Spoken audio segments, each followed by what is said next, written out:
The night sky had always fascinated humanity. For thousands of years, people looked up at the stars and wondered if someone, somewhere, was looking back. In every culture across every age, myths were born about visitors from beyond the sky. Some imagined gods descending on fiery chariots, while others believed in shining ships carrying strange beings. But for the longest time, there was no proof, only questions.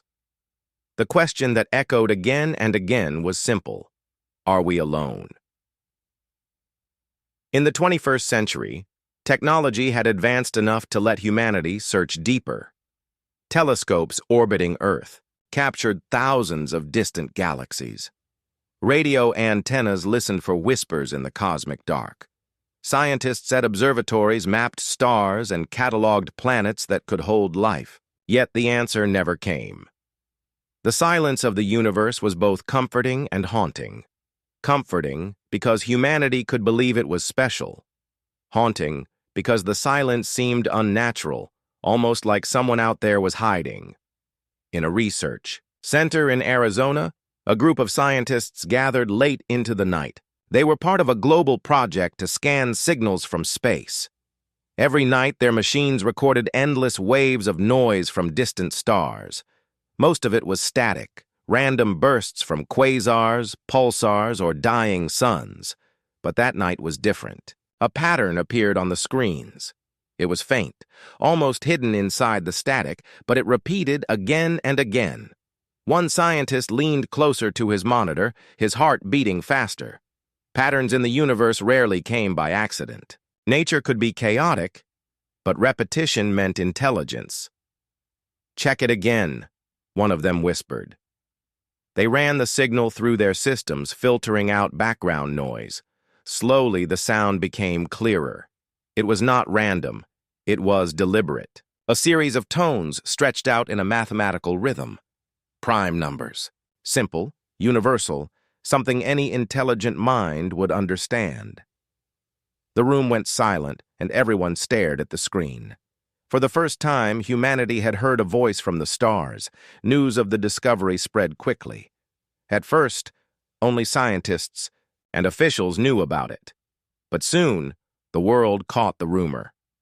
Television networks, radio stations, and online channels erupted with headlines. Alien contact? First proof of life beyond Earth? Governments urged caution, asking people not to jump to conclusions. But deep down, humanity knew the truth. The signal was not natural. Someone was out there, and they had spoken. The message repeated. For days, always the same series of tones, always the same rhythm. Some believed it was only a greeting. Others feared it was a warning. But one thing was clear. Whoever sent it knew Earth existed. They had pointed their transmission directly at the planet. Humanity was no longer invisible in the galaxy. While the world debated, something else happened. Satellites orbiting Earth began to pick up unusual readings. Objects appeared at the edge of the solar system, moving in strange paths. At first, astronomers thought they were comets or asteroids. But then the objects changed direction, something no rock could ever do. The realization struck like lightning. Spaceships. They were here. Fear spread quickly. Across cities, people filled the streets, staring at the skies, waiting for something to appear. Some were excited, believing they would meet peaceful travelers. Others panicked, imagining invasion and destruction. The governments of Earth activated their defense systems. Fighter jets were scrambled, warships were placed on alert, and satellites kept watch. Humanity, divided for centuries, now faced the same unknown. Days passed, and the objects drew closer. Telescopes captured faint images of structures, metallic and enormous, gliding silently through space. Each one was larger than any ship humanity had ever built. Their designs were alien, filled with curves and glowing lines, shapes that seemed more like living creatures than machines. They moved with precision, as though they had been waiting for the right moment. In the Arizona lab, the scientists studied the signal again. They believed the tones were not just numbers, but instructions. Hidden inside the rhythm was a code, a kind of map. It pointed to a place in the galaxy, a region humanity had never explored. Some thought the aliens were inviting them. Others believed it was a test. But as the ships came closer, the world had little time to decide.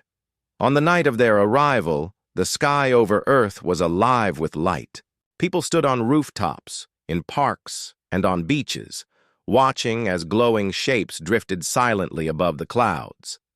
They were not like airplanes or satellites. They shimmered with energy, their surfaces reflecting colors unknown to human eyes.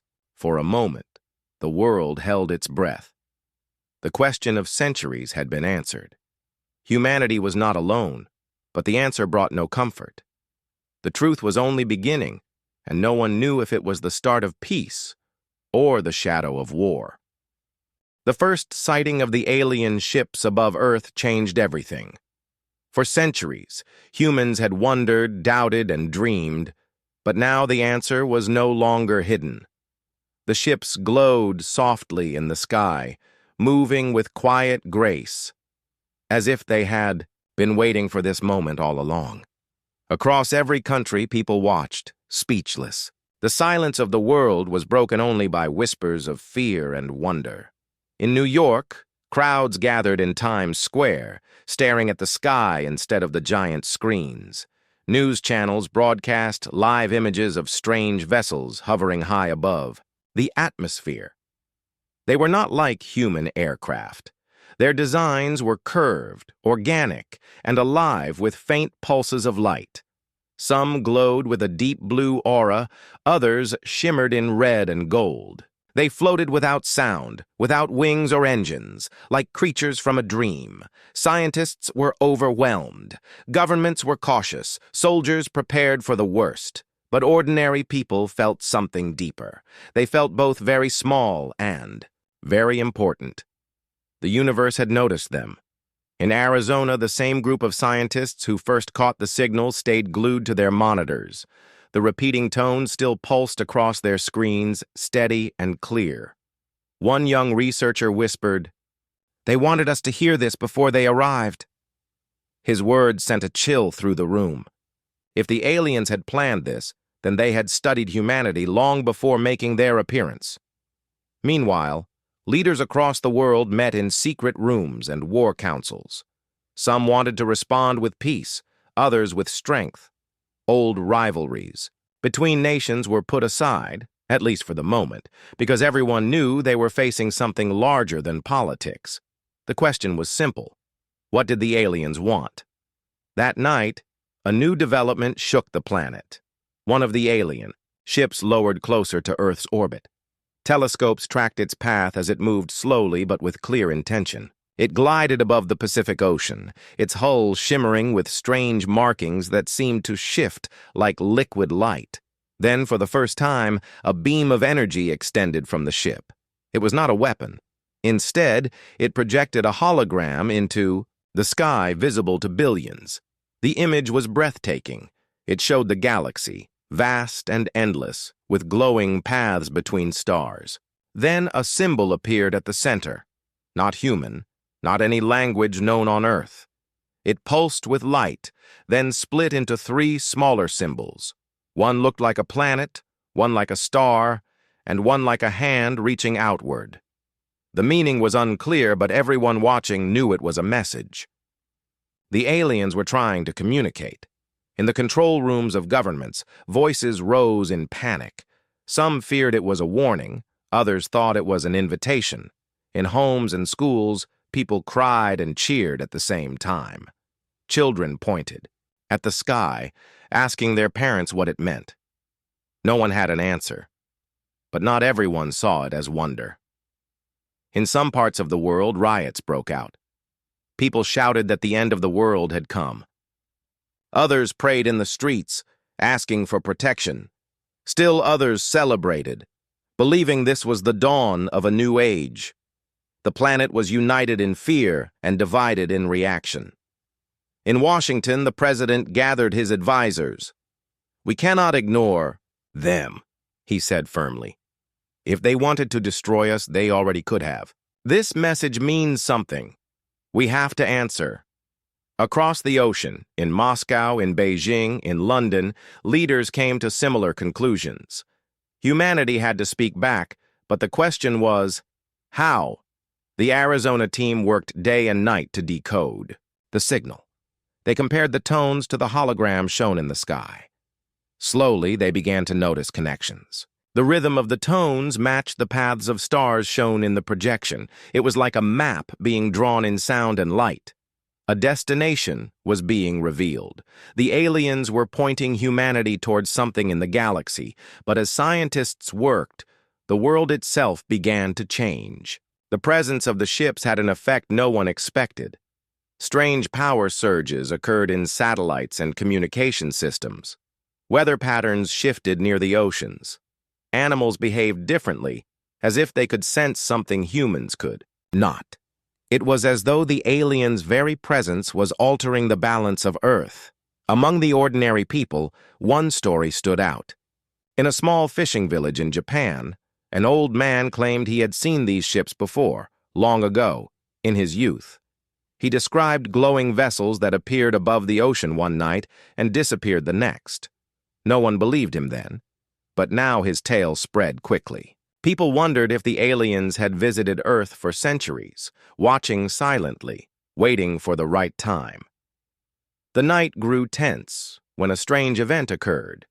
Over South America, one of the alien ships released small glowing objects that floated gently through the sky like lanterns. They drifted down slowly, landing in open fields. People approached with caution, expecting danger, but instead, the objects were harmless. Each one was a sphere of light that projected an image when touched. The images showed distant planets, strange landscapes, and creatures walking under alien suns. It was as if the visitors were offering glimpses of their home. For the first time, the fear softened. Children played with the glowing spheres, laughing as the images shifted around them. Adults stood in awe, realizing the aliens were not here only to frighten. They were sharing knowledge, perhaps even trust. Yet suspicion remained. Military commanders warned that gifts could hide dangers. Some governments ordered the spheres to be locked away for study. Others destroyed them immediately, fearing hidden traps. Humanity was given a gift, but it did not know how to accept it. As dawn rose across the planet, billions of people looked to the sky. The alien ships were still there, silent and watching. Humanity had heard their signal, seen their hologram, and received their gifts. But no one yet knew the true purpose behind it all. Were the visitors friends, teachers, explorers, or conquerors waiting for the right moment? The question remained, heavy and terrifying.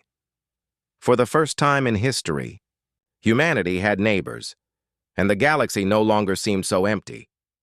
The search for life beyond Earth had always been a dream of scientists, writers, and explorers. For centuries, people looked at the stars and wondered if anyone was out there. Most believed the universe was too big to be empty, but proof was always missing, until a series of shocking discoveries began to change everything. It started quietly in a laboratory in Arizona.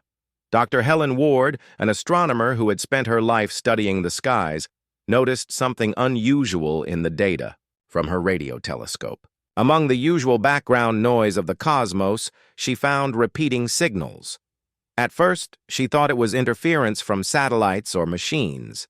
But the pattern was too precise. It matched prime numbers, a language of mathematics that no natural object should create on its own. Helen stared at the screen late into the night, her heart racing. She had studied signals for decades, and this was different. It was intelligent. She printed the results, locked them in a folder, and whispered to herself, "We're not alone." At the same time, strange lights began appearing across the world. In South America, farmers reported glowing spheres moving silently over their fields. In Europe, airline pilots saw disks darting through clouds at impossible speeds. In Asia, fishermen claimed objects rose from the sea, glowing and silent before vanishing into the stars.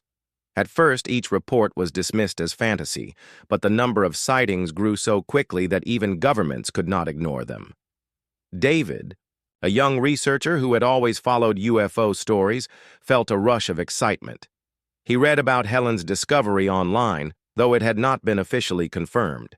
He collected every report, every video, every article, pinning them to his wall. "This isn't random," he whispered. "They're connected." One evening, David sat outside under the stars with his old telescope. As he adjusted the lens, he saw something that made him freeze. A bright light moved across the sky, steady and silent. It was not a plane, not a satellite. It shifted direction in ways no human craft could. He quickly grabbed his camera and recorded it, his hands shaking. When he played the video back, the light pulsed 3 times, then vanished into darkness. He uploaded the footage online, and within hours, it spread across the world. Some mocked it as fake, but others recognized the same pattern: 3 pulses. Reported in sightings across different continents. The mystery was growing louder. Meanwhile, Helen was invited to a government facility. Her discovery of the repeating signal had reached officials, and they wanted answers.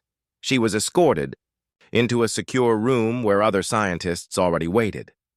On a large screen, the signal played in bursts, steady and clear. "It's not ours," one official said firmly, "and it's not natural. We believe it's a message." Helen's breath caught. The search for life beyond Earth had just crossed the line from theory to reality. She turned to the group and said, "If this is a message, then they already know we exist." That night, news of the signal leaked, sparking debates across the world. Was it proof of aliens, or just another mistake? But deep down, those who studied the data knew the truth. The universe had spoken, and Earth had finally heard. For David, the discovery confirmed everything he had believed. He looked at the stars, his voice trembling with both fear and excitement. "They're out there," he whispered, "and they're coming closer." The first part of the mystery had begun. The world could not escape the image of the alien figure. News channels replayed it again and again. The tall being with dark eyes, standing on a beam of light above the Nevada desert.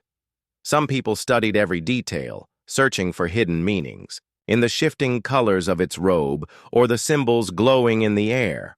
Others dismissed it as a performance, a show designed to confuse humanity, but whether they believed or doubted, no one could look away. In Arizona, Dr. Helen Ward's team worked without rest. They believed the signal was now fully connected to the alien appearances. The tone still broadcasted across the universe, steady and unbroken. When Helen compared the rhythm to the star map shown in the sky hologram, she realized something new. The destination was clear: a system near the edge of the galaxy. "They are pointing us somewhere," she told her team. "But why? Is it a warning or a meeting place?" The question haunted them. Meanwhile, strange events spread across the world. The glowing spheres continued to appear, but now they behaved differently. Some landed in schools, showing children images of planets filled with oceans and skies of different colors. Others floated near hospitals, projecting visions of healing light that comforted the sick. In Africa, one appeared in a desert village, showing farmers how to grow crops in dry land.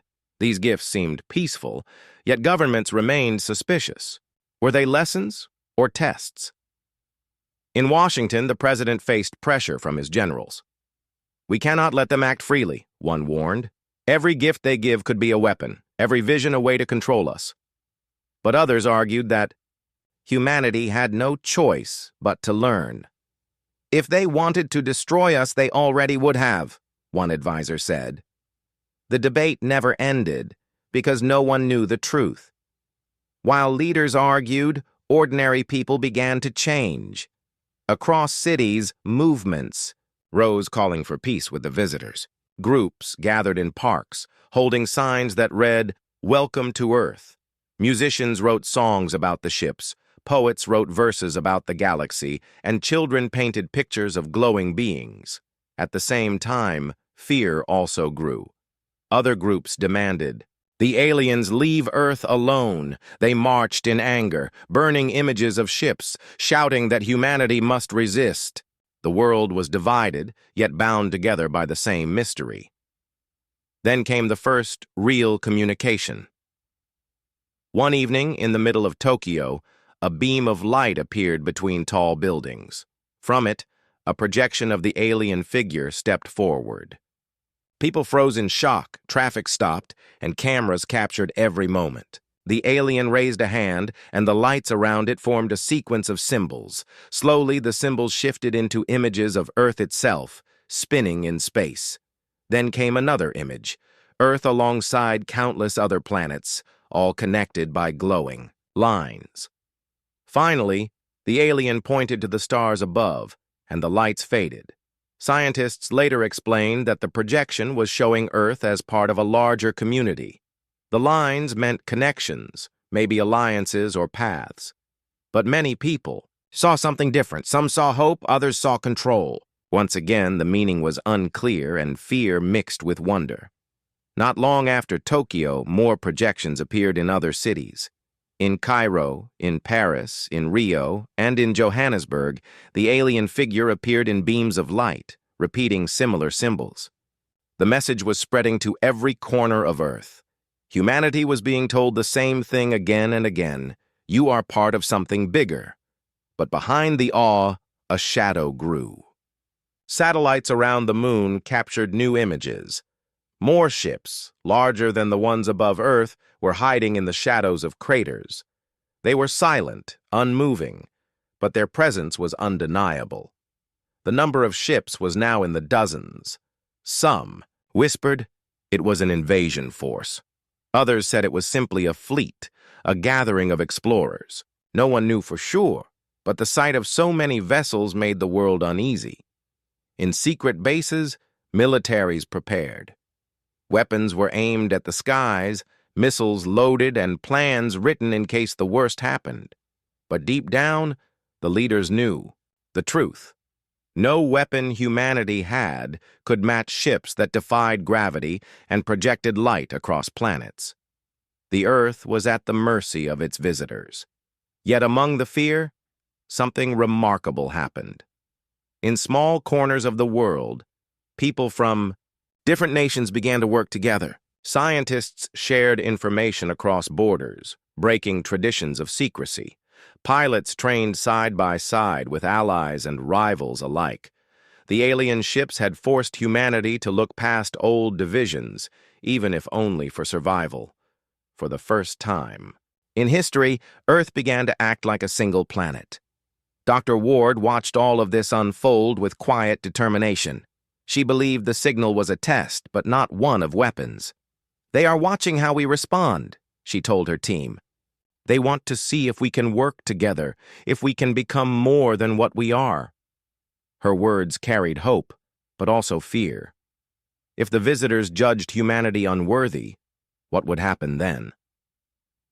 As night fell again, the alien ships above Earth glowed, brighter. Their lights shimmered across oceans and mountains, casting strange shadows on the land below. Billions of eyes turned upward, waiting. Humanity stood at a threshold. The universe had knocked on their door, and now the question was not whether they were alone, but whether they were ready to join something far greater, or to face consequences they could not imagine. The world had changed in only a few weeks. Humanity no longer looked at the sky in the same way. The stars were no longer distant and silent. They were alive with presence, with ships and signals, with questions that had no clear answers. People, who once felt certain about life and faith, now felt small and unsure. Every conversation seemed to circle back to the same topic: the aliens. In Arizona, Dr. Helen Ward's team continued to study the signal. Their computers displayed endless data, and their nights were filled with coffee, sleepless eyes, and tense arguments. One breakthrough finally came. Hidden in the rhythm of tones was a sequence of images, like coded pictures. When pieced together, the images showed not only a star system, but also structures orbiting one of its planets. It was a city in space, massive and shining, built by hands not human. The team gasped. "They are not just showing us where they are," Helen whispered. "They are showing us their home." News of the discovery spread quickly. The idea that aliens had built cities beyond Earth shook the imagination of billions. Children drew pictures of shining towers floating among the stars. Adults wondered what kind of beings could construct such wonders. Some felt inspired, believing humanity could learn from them.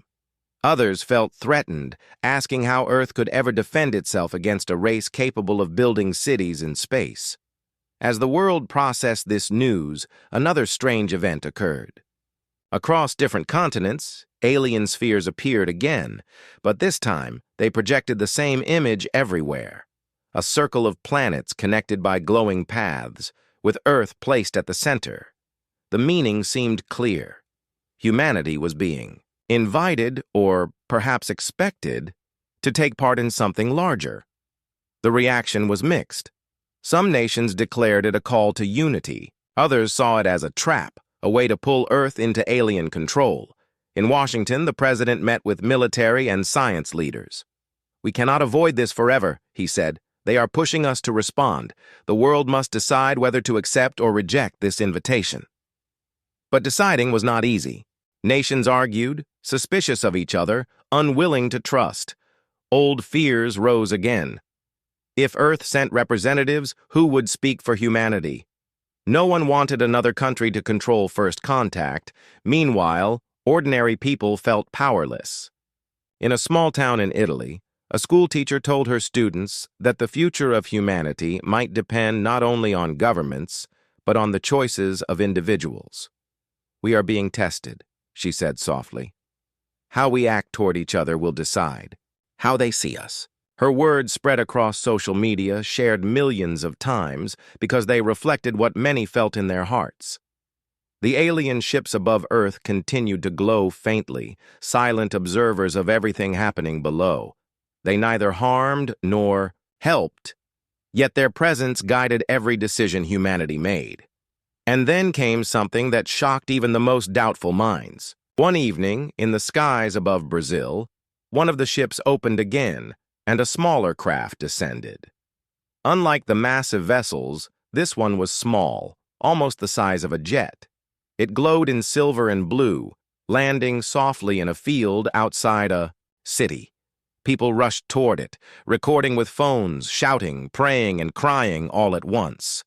From the craft stepped 3 figures. They resembled the one seen in Nevada, tall, thin, with dark eyes and glowing robes. They did not speak, but raised their hands in the same gesture of greeting. A beam of light extended, projecting symbols into the sky. This time the message was clear even to the untrained eye. Earth was not alone, and humanity was being called to join a council of worlds. The moment was historic, but it also created chaos. Governments panicked, fearing they were losing control of the situation. Soldiers rushed to the landing site, but the aliens made no move to resist. They simply stood, calm and patient, as if waiting for humanity to choose its path. The crowd, however, pushed forward, some reaching to touch the visitors. For a brief moment, human and alien hands almost met, but before contact was made, the figures stepped back into their craft. The ship rose silently into the sky and returned to its place above Earth. The event left humanity shaken. They had been given a chance, a moment of closeness, and it had slipped away. Some saw it as proof of peace, others as a warning. The debate raged louder than ever. Should Earth accept the invitation and step into a galactic community? Or should it resist, fearing the loss of freedom? The choice was still unclear, but the pressure was growing. Back in Arizona, Dr. Ward studied the latest data. She believed the aliens were waiting for Earth to show unity. "They are testing us," she told her team again. "They will not truly meet us until we prove we can stand together." But unity was difficult. Humanity had always been divided. And now, with the universe watching, those divisions grew sharper. Still, something new stirred in the hearts of people. For every protest filled with anger, there was also a gathering of peace. For every voice shouting fear, another whispered hope. Across the world, humanity balanced between trust and suspicion, wonder and terror. The aliens had revealed their presence, their home, and their invitation. The next move would decide the future of Earth, and perhaps the fate of the galaxy. The landing in Brazil left the entire world restless. For the first time, alien beings had walked on Earth's soil, only for a brief moment, but it was enough to ignite both hope and fear like never before. The image of a human hand reaching out toward the glowing alien fingers played on screens day and night. Commentators called it the almost handshake, and it became a symbol of what could be achieved, or what could be lost. In Washington, world leaders held emergency talks. Representatives from every major nation gathered in a secret chamber of the United Nations. For hours, they argued over how to respond. Some shouted that humanity had to accept the invitation and send envoys to the Galactic Council. Others demanded resistance, fearing humanity would lose control of its future. Old rivalries flared. But there was also an unspoken recognition that this was bigger than any single country. It was Earth's choice, not one nation's alone. Dr. Helen Ward and her team were invited to speak before the leaders. They showed the decoded images again, the alien space city orbiting a distant planet, the map of connected worlds, and the repeating signal pointing to the same star system. Helen's voice was steady, though her hands trembled. "They are waiting. For us," she said. "But they will not wait forever. This is not only an invitation, it is a test. They want to see if we can come together as one people." Some leaders nodded, others remained cold. The weight of the decision pressed heavily on everyone in the room. Meanwhile, on the streets, humanity itself was already moving. Massive peace. Marches took place in London, Delhi, and Cape Town. Millions carried banners with images of the alien ships and the words, "We choose unity." At the same time, protests rose in equal strength. In Moscow, in Chicago, in Sydney, crowds demanded the aliens leave Earth. "We are not their subjects," they shouted. "Earth belongs to us." The planet was more divided than ever, yet bound together by the same uncertainty. The aliens themselves gave no further explanation. Their ships remained above, glowing faintly, silent and watchful. They released no weapons, but their presence was like a constant reminder. Humanity felt observed, judged, every action weighed in silence. Some believed the aliens were waiting for the right answer. Others feared they were simply waiting for humanity to collapse. Then, something unexpected happened. A group of young engineers in Germany built a small spacecraft using private funding and international support. They announced they would travel toward the coordinates given in the alien message, even without government approval. The project was reckless and dangerous. Earth had no technology capable of reaching the distant star system quickly, but their determination inspired millions. Videos of the engineers preparing their craft spread across the internet, sparking a global debate. Were they heroes or fools? The aliens responded in their own way. Above Berlin, one of the ships lowered briefly and released a glowing sphere directly into the engineers' hands. The sphere projected images of advanced engines, designs beyond human science. It was as if the aliens had chosen to help them. The gift sent shockwaves across the globe. Some celebrated it as a sign of trust. Others warned it was a way to manipulate humanity. Still, the fact remained. The aliens had given Earth knowledge it had never possessed before. Governments scrambled to control the situation.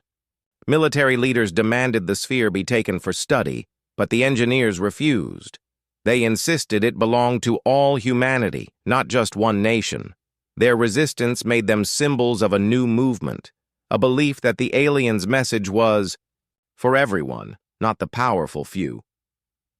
Crowds gathered around their facility, chanting in support, protecting them from any attempt at seizure. In Arizona, Helen studied the gift through shared recordings.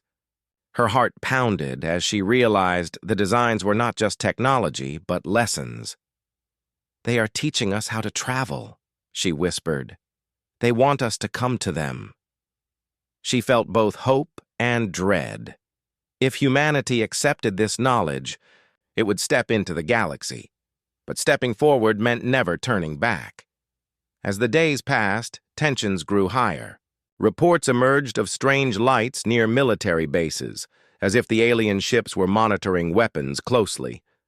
Some soldiers claimed their equipment malfunctioned whenever the ships hovered nearby. It seemed the visitors were ensuring no one could launch an attack.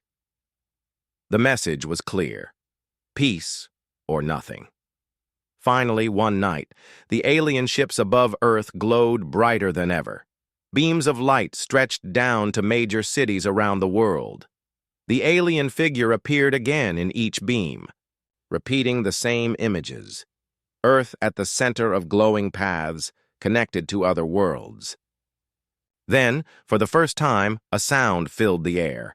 It was not a voice in any human language, but a deep tone that echoed in every mind. It carried no words, only feeling, a feeling of urgency, of waiting, of choice. Billions froze as the sound washed over them. For a moment, humanity was silent, united by the same experience. Children wept, adults stared in awe, and leaders finally realized what was at stake. The aliens had shown patience, but their patience had limits. Earth had to decide. Would humanity join the galaxy, or remain silent and alone?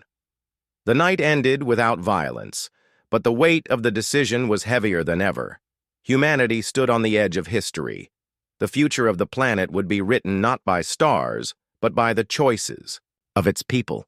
The night after the alien beams appeared across the world, humanity felt restless. Cities were awake long after midnight, filled with conversations, debates, and silent stares at the glowing ships above. Everyone knew the meaning of the deep tone that had echoed through the skies. It was not just a message, it was a demand for an answer. The aliens had waited long enough. Now it was Earth's turn. In Arizona, Dr. Helen Ward sat with her team, exhausted yet unable to rest. The alien signals still pulsed across their monitors, unchanged, steady as ever. She stared at the star map again, her mind heavy with the truth. "They're giving us a choice," she whispered. "We can join them, or refuse, and stay alone forever." Her team nodded, though none of them dared to say what they feared most, that refusal might not be allowed. Meanwhile, the young engineers in Germany became symbols of hope for millions. The alien sphere in their possession projected technology humanity had only dreamed of. With its designs, they could build engines capable of reaching distant stars.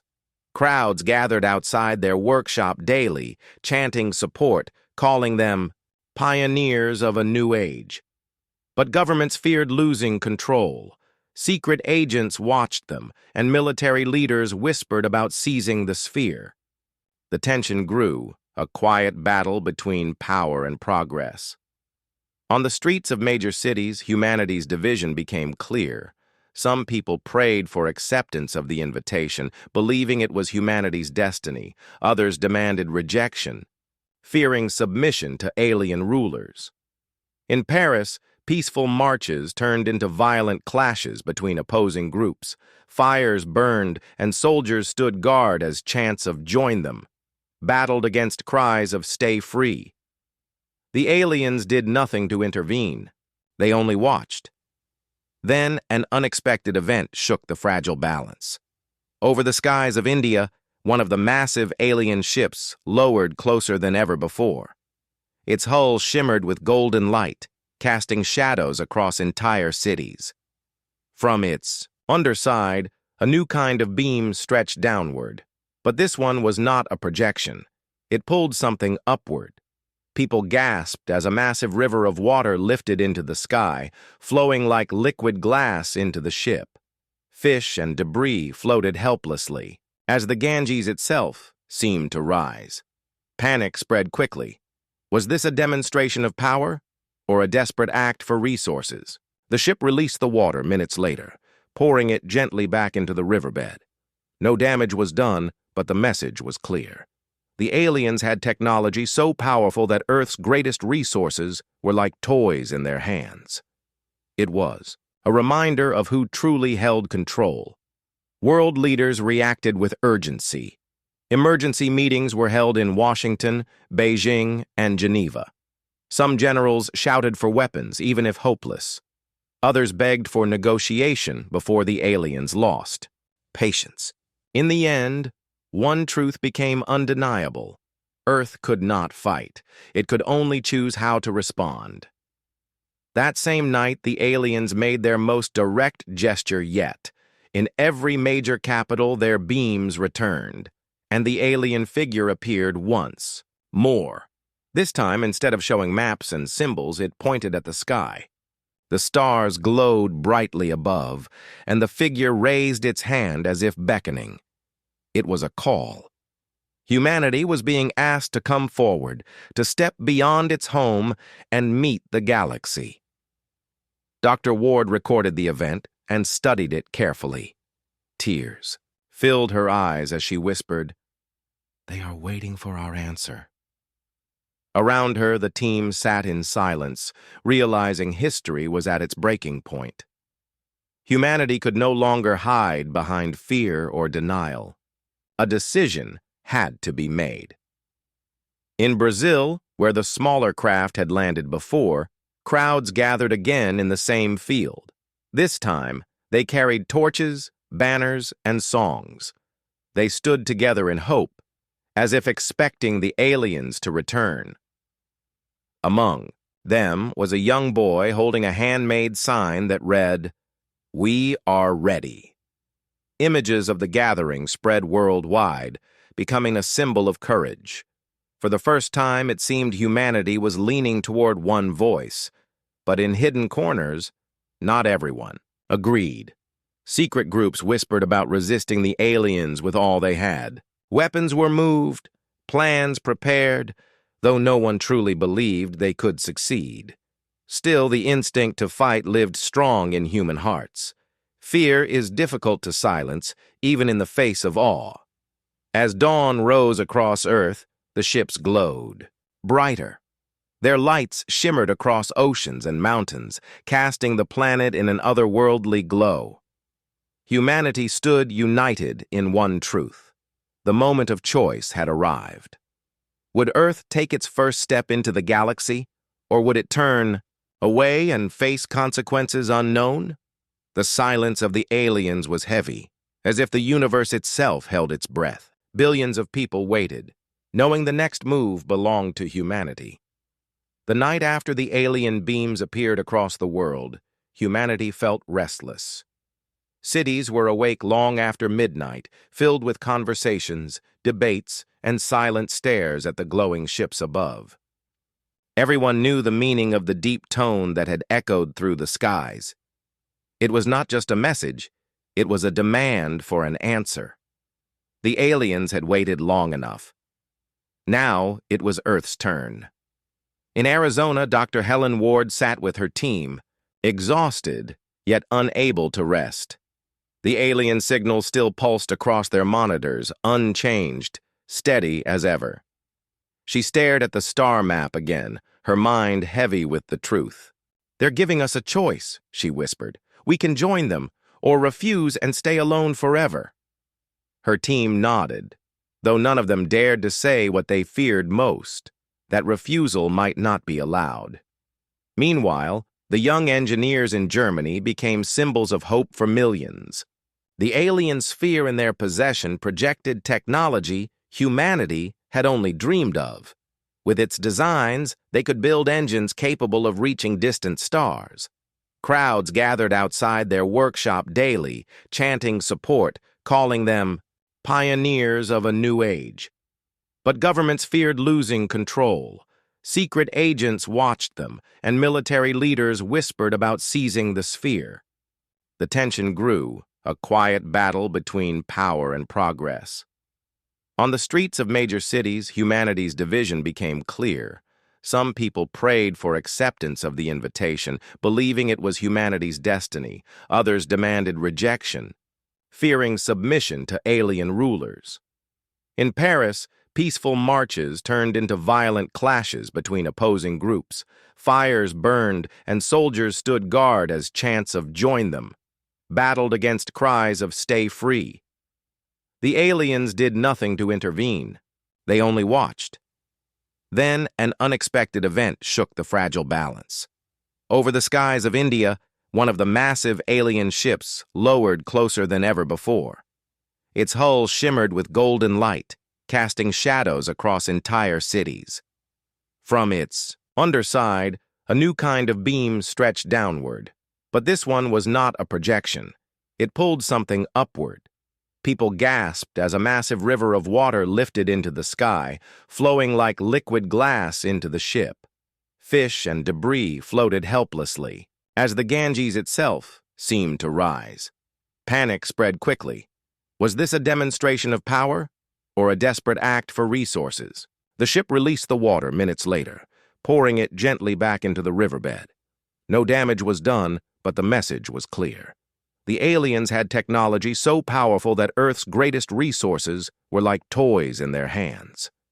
It was a reminder of who truly held control. World leaders reacted with urgency.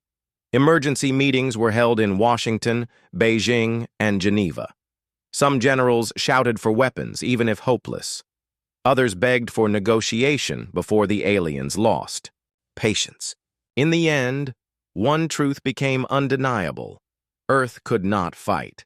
It could only choose how to respond. That same night, the aliens made their most direct gesture yet. In every major capital, their beams returned, and the alien figure appeared once more. This time, instead of showing maps and symbols, it pointed at the sky. The stars glowed brightly above, and the figure raised its hand as if beckoning. It was a call. Humanity was being asked to come forward, to step beyond its home and meet the galaxy. Dr. Ward recorded the event and studied it carefully. Tears filled her eyes as she whispered, "They are waiting for our answer." Around her, the team sat in silence, realizing history was at its breaking point. Humanity could no longer hide behind fear or denial. A decision had to be made. In Brazil, where the smaller craft had landed before, crowds gathered again in the same field. This time, they carried torches, banners, and songs. They stood together in hope, as if expecting the aliens to return. Among them was a young boy holding a handmade sign that read, "We are ready." Images of the gathering spread worldwide, becoming a symbol of courage. For the first time, it seemed humanity was leaning toward one voice, but in hidden corners, not everyone agreed. Secret groups whispered about resisting the aliens with all they had. Weapons were moved, plans prepared, though no one truly believed they could succeed. Still, the instinct to fight lived strong in human hearts. Fear is difficult to silence, even in the face of awe. As dawn rose across Earth, the ships glowed brighter. Their lights shimmered across oceans and mountains, casting the planet in an otherworldly glow. Humanity stood united in one truth. The moment of choice had arrived. Would Earth take its first step into the galaxy, or would it turn away and face consequences unknown? The silence of the aliens was heavy, as if the universe itself held its breath. Billions of people waited, knowing the next move belonged to humanity. The world stood at the edge of a decision. For weeks, the alien ships had hovered above Earth, silent but watchful, waiting for an answer. Their lights glowed brighter with every passing night, their presence pressing on humanity's mind like a weight. Billions of people looked up to the skies, wondering if tomorrow would be the day Earth joined the galaxy or fell into shadow. In Arizona, Dr. Helen Ward had not left her lab in days. Her team replayed the alien projections again and again, searching for a final clue. The map of stars, the glowing paths, the images of alien cities, all of it led to one truth. The visitors were not offering endless patience. They were demanding unity. Helen leaned over her desk, exhausted, but determined. "If we fail to answer," she whispered, "we may lose everything." At the United Nations, the world's leaders gathered one final time. The chamber was silent, filled with faces, heavy with fear and hope. Old rivals sat side by side, their arguments worn thin after days of debate. The President of the United States spoke first. "We cannot remain silent any longer. The galaxy is watching. We must decide who we are." The room trembled with unease. Who had the right to speak for all of humanity? Who could carry the voice of Earth? After hours of tense silence, the decision came. A council of representatives would be chosen, not from one nation, but from many. A scientist, a teacher, a farmer, an engineer, a child. Symbols of humanity's diversity. It would not be a government alone, but a reflection of all people. For the first time, the United Nations voted without division. The message was clear. Humanity would answer as one. The news spread across the planet like fire. In villages, towns, and cities, people gathered to watch the announcement. For the first time, chants of unity echoed louder than cries of fear. Humanity was not perfect, but it was ready to try. In Brazil, where the aliens had once landed, crowds lit torches and sang songs of hope. In Japan, bells rang in temples. In Africa, drums echoed across deserts. Across the earth, a single voice rose. "We are ready." That night, the alien ships responded. Their lights blazed with power, beams stretching across oceans and mountains. The alien figure appeared again, taller and brighter than ever, standing in the sky above every capital at once. This time, there was no mystery in its gesture. It raised its hand and pointed directly to the stars, the same destination that had appeared in every message. The galaxy waited. The path was open. In Germany, the young engineers who had worked on the spacecraft stood before their creation. With the alien sphere's knowledge, they had built something beyond human science. The ship gleamed with new engines, humming with energy, not of Earth. When the crowd saw it, they cheered. This was the vessel that would carry humanity's first envoys into the stars. Soldiers stood nearby, not as enemies but as guardians, protecting the craft as if it carried the future itself. The chosen council boarded the ship. Dr. Helen Ward was among them, her heart pounding as she looked at the stars above. A teacher from India, a farmer from Africa, a child from Brazil, and others joined her. Each represented a piece of humanity, a small reflection of a greater whole. Together, they stepped onto the craft, their faces filled with fear, but also with courage. As the engines roared to life, the alien ships above glowed brighter, as if approving. The small vessel rose into the sky, carrying humanity's answer. Billions of eyes followed it, and billions of hearts held their breath. Humanity, fragile and uncertain, was leaving home for the first time. The journey began. The small ship passed through the atmosphere, rising beyond the clouds into the blackness of space. Earth shimmered below, blue and beautiful, the only home humanity had ever known. Dr. Ward pressed her hand to the window, whispering, "We will return." But deep inside, she wondered if Earth would ever be the same again. The alien ships formed around the human craft, guiding it like guardians. Together they moved toward the stars, engines blazing with light. The galaxy stretched before them, endless, vast, filled with mysteries and dangers. The myths of old, the fears of centuries had become reality. Humanity was no longer alone. On Earth, silence fell as people watched the ships vanish into the night sky. Children cried, elders prayed, and nations held their breath. The future was uncertain, but one truth had been written forever. The question, "Are we alone?" had been answered. Humanity had stepped forward, and the galaxy had opened its doors. The world would never forget that night. It was the night humanity became part of something greater, the night the stars no longer belonged to dreams, but to destiny.